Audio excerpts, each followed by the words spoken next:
Sir, you're Mr. muted. Chairman, you're on mute. All right.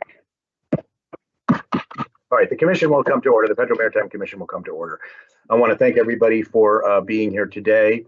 We do have one technical issue, which means that one of our commissioners, Lou Sola, is participating by phone at the moment. We're going to try to resolve that to try to get him on fully virtually. I do want to just say before we start the regular business that I had intended to have this meeting be a real in-person meeting. But perhaps for an abundance of caution, we decided that it was better to continue to do a virtual session. And also having recently traveled in person to the Southern California area to see some of the congestion there, I can say that while it is possible to have safe in-person meetings, it also has challenges itself. And so I wanted to make sure that we all see each other and hear each other, and therefore went for the virtual meeting. With that, we'll ask Madam Secretary if she has any announcements before we get started. Thank you. No, sir, we're ready to start when you are. Okay, then can you introduce the first item? Certainly. The first item on your agenda this morning is an update on the National Shipper Advisory Committee. This will be presented by the committee's designated federal official, Dylan Richmond of the Bureau of Trade Analysis. Thank you. Mr. Richmond, you might proceed.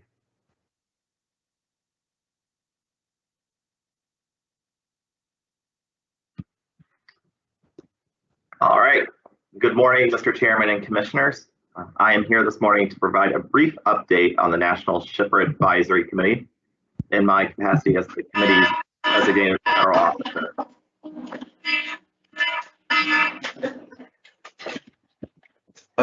Madam Secretary, I'm having trouble muting my microphone. Let me attempt to do that for you, sir.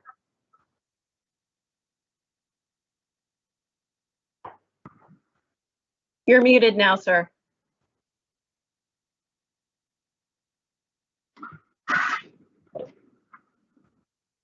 The National Shipper Advisory Committee was established by Congress in the Elijah Cummings Coast Guard Authorization Act of 2020. According to the committee's charter, this Federal Advisory Committee will provide the Commission information, insight, and expertise pertaining to conditions in the ocean freight delivery system. The committee will advise the agency on policies relating to the competitiveness, reliability, integrity, and fairness of the system. They will provide recommendations and may provide suggestions to the Commission. The Commission will also consult the committee on significant agency actions that relate to the committee's functions. However, the committee's recommendations are solely advisory, and the Commission is not obligated to act upon their recommendations. Calls for membership were announced in June 2021, and the initial group of members announced in September. Committee members, who are selected by the commissioners, serve at the pleasure of the Commission for terms lasting at least 3 years. The membership consists of 12 people who represent importers and 12 people who represent exporters. They were selected to represent a mix of commodities shipped, ports used, geographic areas served, and origins of cargo. The first meeting will take place the afternoon of October 27th and will be held virtually. In accordance with Federal Advisory Committee Act guidelines, the meeting will be open to the public, and the Federal Register notice provides the public information on how to register for the meeting. The committee will discuss some substantive matter issues at their meeting, as well as elect a chair and vice chair. The commissioners will also have an opportunity to speak directly to the committee at their first meeting. I have been in touch with the committee in advance of their meeting. They have provided many ideas on what they believe the committee should evaluate. I've been collecting these ideas to help with planning for future meetings. Once a chair is elected, that person will take a lead role in planning the committee's work. Although the committee will make its own decisions as to its workload, as the designated federal officer, I will work with the committee chair and commission leadership to ensure that the committee's work is relevant to the commission and continue to update the commission as necessary. That concludes my remarks, and I'm happy to take any questions the commission may have.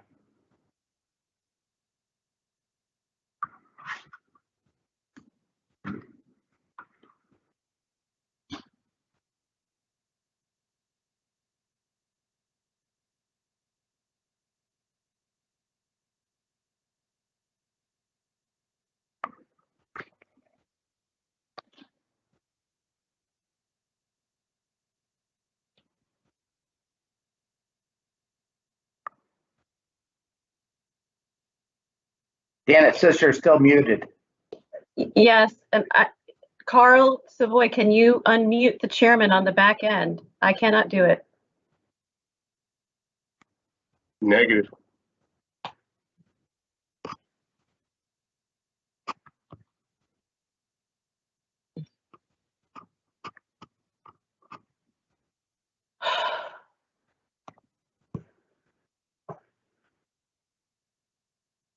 Mr. Chairman, I apologize. We're not able to unmute you at this time. Katie Primash, may I ask you to attempt as you did before? I'm not able to. Well, this is an unforeseen technical difficulty this morning. Perhaps if he jumped off and then logged back in. That's my good idea. Okay.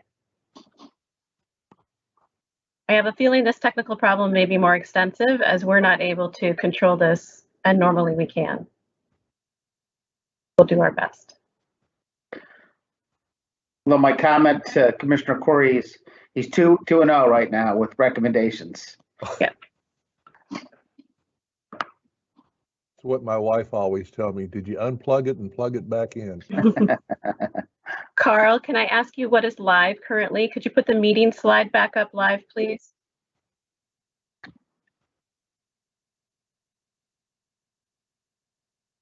Mr. Chairman, you're okay. The chairman is gone and he's coming back.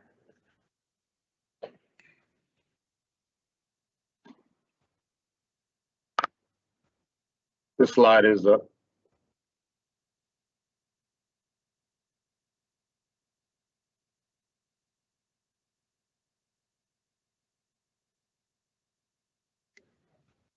Carl, that is the outer limits of my technical abilities.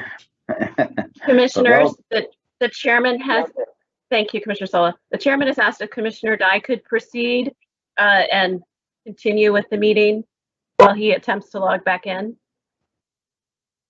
Yes, of course. Thank you, ma'am. I have just a couple remarks, and then I'll call on the others for their remarks on the Shipper Advisory Committee. This has been a huge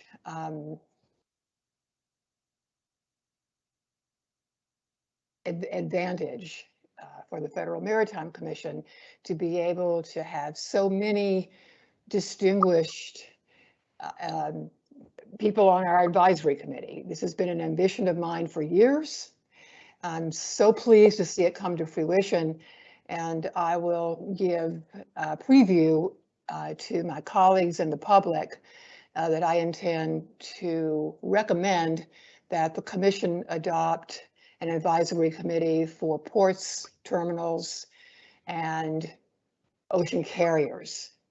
And in my final fact finding, 29 recommendations. And perhaps these two committees could meet together and come up with joint recommendations to the Federal Maritime Commission. So congratulations to all of the advisory committee members. We look forward to meeting with you and a most productive relationship in the future. Thank you. Thank you very much. Commissioner Bensel.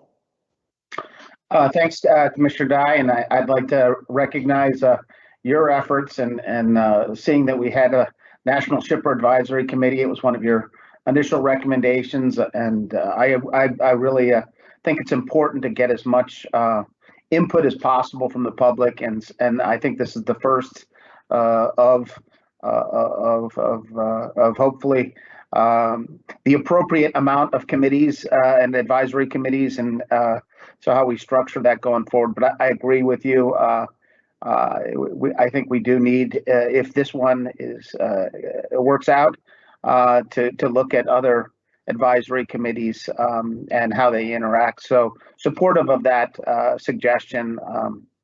And I'm really looking forward to it. I will be active, working in the appropriate capacity to dialogue with the Shipper Advisory Committee. And I think it's a very positive step, critically important at this point in juncture in our history and ocean shipping to get some advice on what we can do better. So with that, I really have no questions. I commend Dylan Richmond for working, starting the process, and look forward to the process. Thank you. Thank you. Mr. Chairman, are you back? Am I back? Can you hear me? You are. Yes, Oh, good. thank you. Felt like Ronald Reagan for a second, but I paid for this microphone. Of course, I didn't. The taxpayers did. So maybe it's just as well. Anyway, I am happy to be back, and I apologize for those technical issues. I guess Mr. Richmond, I appreciate your answering those questions. Of course, I think so. We're done with with everyone's questions by order of seniority. I think that right? No. Commissioner, I think that Commissioner Corey may have some remarks. Yes, Commissioner Corey, you're recognized. Thank you, Chairman, and thank you, Commissioner.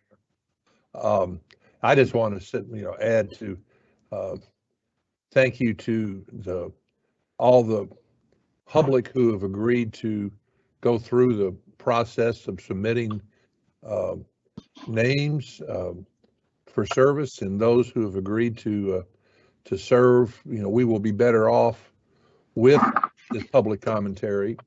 I look forward to spending a few minutes on the October 27 meeting chatting with you. And so thank you all for your service. And I'll also add that thanks to Mr. Richmond and all of the staff for their good work in standing this up and getting it going. So that's all, Mr. Chairman. Thank you. Mr. Chairman, Commissioner Sola is on the phone. I believe we may be able to hear him if he has comments to make. Right. Commissioner Sola. Thank you, Mr. Chairman. Yes, I'm watching the live event and I can see everyone. And I apologize if you're not able to see me. I was very supportive of the advisory council and the recommendations that we made, and very happy to be here today, even if it's my voice over. Thank you. Great. Thank you. Thank you, Mr. Commissioner Sola. Any other comments or questions? You already got an opportunity, Mr. Bensel? Commissioner Bensel? I did. Okay. And Commissioner Dye? Thanks, Mr. Chairman. Yes, Okay. thank you. Let's see. So thank you again for your presentation, Mr. Richmond.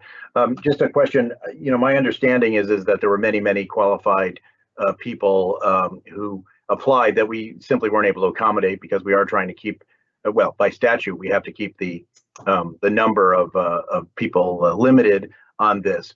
Would it, once as terms expire or potentially as people leave the advisory commission, I'm sorry, the advisory committee, can we reconsider those applicants? And if we can, do they need to reapply, and how should they do that? We are still looking into some of those questions. I believe once the terms are up, they can either be reappointed or there'll be another Federal Register notice that goes out advertising any vacancies. And I believe as folks leave, I think it would be Federal Register notices. But we are still following up on some of those issues. But there's no reason for anyone to think if they weren't chosen this time that they wouldn't be chosen in the future. Correct. Okay, good. I do think one thing I would like to do is try to keep a contact list of people interested in serving as the openings come up. So we make sure we don't lose any good people just by the embarrassment of riches we had in terms of the applicants, the qualified applicants for the committee. Okay. We will do that. Great, thank you. Mr. Chairman, Yes. I don't want to interrupt you, but I wanted to remember to thank our strong supporters on the House Transportation Committee and the Senate Commerce Committee, because they were instrumental in pushing this forward, and I want to make sure that they know how much we appreciate their help. Great. Thank you very much, Commissioner Dye. And actually, it's a good reminder that, yes, of course, they were instrumental in pushing this forward. And I think it's very good that this was included in statute. But of course, the original recommendation came from you, Commissioner Dye. So while we're doing the thanks, let's thank the person who really recommended this and stressed how this should be a permanent committee, and that's Commissioner Rebecca Dye. I do want to again thank the whole staff that worked on this, putting this together and establishing the first meeting. So Mr. Richmond, you're the front guy, and I appreciate your help, but I also know that the Office of the Secretary and people in the Office of the Chairman and the Office of the Managing Director all had roles in doing it, and I am very, very grateful, and I think the General Counsel as well. So we it really was a good effort. It is interesting today that the President of the United States is convening a few shippers, some of the largest shippers, in order to try to help address the congestion and logistics issue. I think this is a good thing. I think really what needs to be done here is a convening of all the stakeholders, and shippers are absolutely, if not certainly one of the most major and perhaps the most important stakeholder in the entire supply chain. So that this effort, I believe, dovetails right into those other efforts, because it's just very, very important that shippers, large, of course, but also medium-sized and small, help come up with the solutions to address the congestion and logistics issue, and also make sure that the system is fair. And that is one of the things that I do hope the advisory committee will address. Particularly, I'm interested in hearing the committee's perspective on the following topics. One, of course, what's necessary to increase cargo fluidity through technology and data sharing, the kind of the stuff that we've been talking about conceptually, but it would be good to figure out what their view is on how that would work, what challenges need to be overcome, et cetera. I'd like an honest discussion on fees. What is outrageous, what's tolerable, what does make sense, what the commission can do, and feedback on whether the commission's actions so far are making a difference, particularly with regard to detention and demurrage, and the need to have detention demurrage to keep cargo moving, but the interpretive rule that clearly stated, in my view, that detention and demurrage should be primarily for that purpose and not as a revenue generator. I'd like the committee to look at ideas on service contracts and potential reform of that the service contract regime that we currently have. I'd like them to look at how the Federal Maritime Commission can address gaps in knowledge of shippers through seminars and other outreach to make sure that shippers, both large and small, do have the education that they need to provide the best service for themselves they can in the current system. And finally, how actions of other federal agencies may be hurting or might be able to help with both our current crisis and moving into the future. And I hope by raising these broad topics here in this public meeting that I've given the members of the committee some ideas to prepare for the first meeting. I do think that this is absolutely essential. It is interesting that Commissioner Dye and the Congress had anticipated this need before this current crisis occurred. But had it not, we would certainly have needed this committee for this current crisis. So to me, I'm so pleased that they're going to be meeting later this month. It couldn't be soon enough, though, for me. And then just want to again thank everybody and make sure that anyone has any remaining comments or questions are accommodated. So just quickly, any of the commissioners and Madam Secretary, you will check with Commissioner Sola because I can't see him. Okay.